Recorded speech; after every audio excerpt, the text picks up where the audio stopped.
মানুষের মানবাধিকার কী ও তার দ্বারা কী সুবিধা পাওয়া যায় সেই নিয়ে বিগত কয়েক বছর ধরে দেশ জুড়ে বিভিন্ন ধরনের কর্মসূচি পালন করে চলেছে ও মানব পাচার নিয়ে সচেতনতা বাড়াতে দক্ষিণ কলকাতার সাপুইপাড়ায় এক আলোচনা সভা আয়োজিত হলো রবিবার 24শে সেপ্টেম্বর। আয়োজনে National Human Rights and Corruption Prevention Organisation সংস্থার আঞ্চলিক কার্যালয়ে এদিন প্রধান অতিথি হিসেবে উপস্থিত ছিলেন ফিড ইন্ডিয়া মুভমেন্ট অ্যাসোসিয়েশনের জাতীয় আহ্বায়ক শ্রী উমাকান্ত মিশ্রা। সম্মানীয় অতিথি হিসেবে ছিলেন প্রাক্তন পুলিশকর্তা শ্রী অরিন্দম আচার্য। প্রধান বক্তা হিসেবে ছিলেন শ্রীমতী রুমা গোমস। অন্যান্য বক্তাদের মধ্যে ছিলেন শ্রী বিবেক দাস ও শ্রীমতী সুমনা দাস ও শ্রী শঙ্কর হালদার। শ্রীমতী রুমা গোমস বলেন, অনেক মানুষই তার নিজের অধিকারগুলো সম্পর্কে ওয়াকিবহাল নয়, তাই সাধারণ মানুষের মধ্যে এই বিষয়ে সচেতনতা ছড়িয়ে দিতেই আগামী দিনে সক্রিয়ভাবে কাজ করবে এনএইচআরসিপিও। সংগঠনের সহ-সভাপতি উমাকান্ত মিশ্রা বলেন, মানবাধিকার ও মানব পাচার সম্পর্কে সচেতনতা বাড়াতে শিক্ষা প্রতিষ্ঠানগুলিতে অদূর ভবিষ্যতে শিবির করা হবে। প্রাক্তন পুলিশকর্তা অরিন্দম আচার্য বলেন, অনেক মানুষ অত্যাচারিত বা নিপীড়িত হলেও তারা জানেন না কোথায় কিভাবে কার কাছে আইনগত সাহায্য চাইতে হবে। সংগঠনের দুই সদস্য বিকে দাস ও বিবেক শর্মাও জানিয়েছেন, আগামী দিনে এই স্বেচ্ছাসেবী সংস্থা নানা সচেতনতা কর্মসূচির আয়োজন করবে।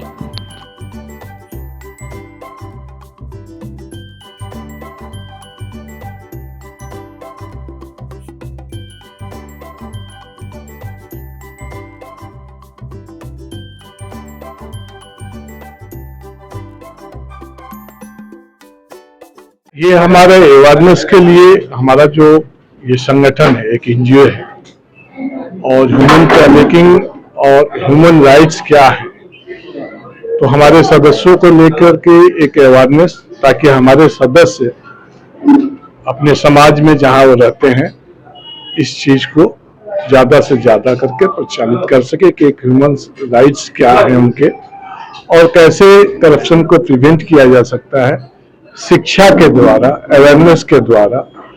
और हमारा जो ऑर्गेनाइजेशन है ये ह्यूमन ट्रैफिकिंग जो हो रही है, तो कैसे उसको प्रिवेंट किया जाए, समाज में कैसे सचेत रहना है, आप अपने बच्चों को कैसे रखेंगे, इसके ऊपर भी हम लोगों ने चर्चा की। और भविष्य में इस ढंग का प्रोग्राम हम लोग स्कूल, कॉलेज, गर्ल्स कॉलेज वगैरह में भी ले जाएंगे। जो हमारे एक्सपर्ट हैं, डॉक्टर उमा गोम्स, अरिंदम आचार्य साहब, संत साहब, ये तमाम जितने लोग हैं, विद्वान लोग हैं, ये लोग अपनी अपनी बुनियादी बातें, और जरूरत पड़ने पर सामाजिक और बहुत से लोग हैं जिनको हम लोग इन्वॉल्व करके इस प्रोग्राम को और आगे बढ़ा सके, इसी के लिए हम लोग ये कर। Human Rights and corruption prevention এটা হচ্ছে একটা আপনার এনজিও, যেখানে আমরা কাজ করতে চাইছি যে অ্যাজ এ হিউম্যান আমাদের কি কি অধিকার, কারণ এই জিনিসটা আমরা অনেকেই কিন্তু জানি না। আমরা খালি মানবাধিকারের এই কথাটা উচ্চারণ করি, কিন্তু এই মানবাধিকারটা কি সেটা আমাদের জানা খুব জরুরি, যেটার জন্য আজকে এটা একটা অ্যাওয়ারনেস ছিল।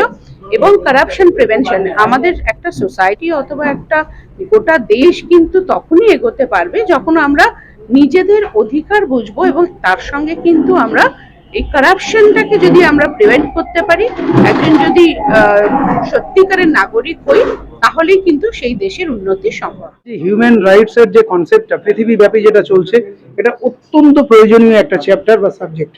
আজকের প্রত্যেকে যদি আমরা সেই বিষয়টা অবগত যদি না হই, আমরা যদি কিছু না জানি, সাধারণ মানুষ, আমরা হিউম্যান রাইটস আমরা প্রত্যেকেই জানি যে আমরা মানবাধিকার কমিশন আছে, বা আমরা যে মানুষ, আমরা মানবদের একটা অধিকার আছে, সমাজে একটা গঠনমূলক পরিকাঠামো সবসময় কেন্দ্র বা রাজ্য মিলে তৈরি করার চেষ্টা করে, কিন্তু আমাদের সেই সমাজের মধ্যে কতটুকু দেনা পাওনার বিষয় আছে, আমরা সাধারণ নাগরিক হিসাবে আমরা কতটা কি পেতে পারি, সেই জিনিসটাই আমাদের আগে জানতে হবে, বুঝতে হবে। যে কারণের জন্য হিউম্যান রাইটস এর মতো এই ধরনের যে সংস্থাগুলো আছে, আমরা যে সংস্থার হয়ে কাজ করছি, মানে সাধারণ সদস্য হিসাবে আমরা কাজ করতে চাইছি, যেরকম ভাবে যে প্রত্যেক মানুষের মধ্যে সেই সচেতনতাটা একান্তভাবে প্রয়োজন, যে একটা যে কোনো স্তরের যে কোনো মানুষ যে কোনো প্রেক্ষাপটে তিনি নির্যাতিত হচ্ছেন বা অসুবিধায় পড়ছেন, তার প্রাথমিক কি কি কাজ করা দরকার। কেননা যে মানুষটা যখন নির্যাতিত হচ্ছেন, তিনি সেই মুহূর্তে তার নিজস্ব একটা কাজ আছে, ডিউটি আছে,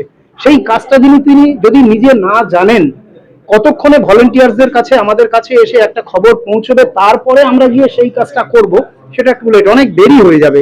কিন্তু এই কাজটা যদি আমাদের সংগঠনের ভেতর দিয়ে আমরা বিভিন্ন রকম ভাবে মানুষকে সেটা সহযোগিতা করতে পারি, জানাতে পারি, তাদেরকে সেই শিক্ষায় শিক্ষিত করতে পারি, তাহলে আমাদের মনে হয় যে সমাজের যে মানে সমস্যাগুলো তৈরি হচ্ছে, যে খারাপ দিকগুলো বেরিয়ে আসছে, যে সমাজটা অসুস্থ হয়ে যাচ্ছে দিনের পর দিন, সেইগুলোর থেকে অনেক মানুষ মুক্তির স্বাদ পেয়ে যাবে। কেননা নিজেকে আগে জানতে হবে, নিজেকে আগে বুঝতে হবে আমার কি করা দরকার, কিন্তু সবাই জানে না। সেই কাজটা আমাদের করা দরকার। হিউম্যান রাইটস এর একজন সদস্য হিসাবে আমার মনে হয় আমাদের প্রাথমিক সেই কাজগুলো করব। দুটো জিনিসের উপর আমার ভালো লেগেছে, একটি হচ্ছে কি হিউম্যান রাইটস, আরেকটা হচ্ছে যে how to prevent human trafficking.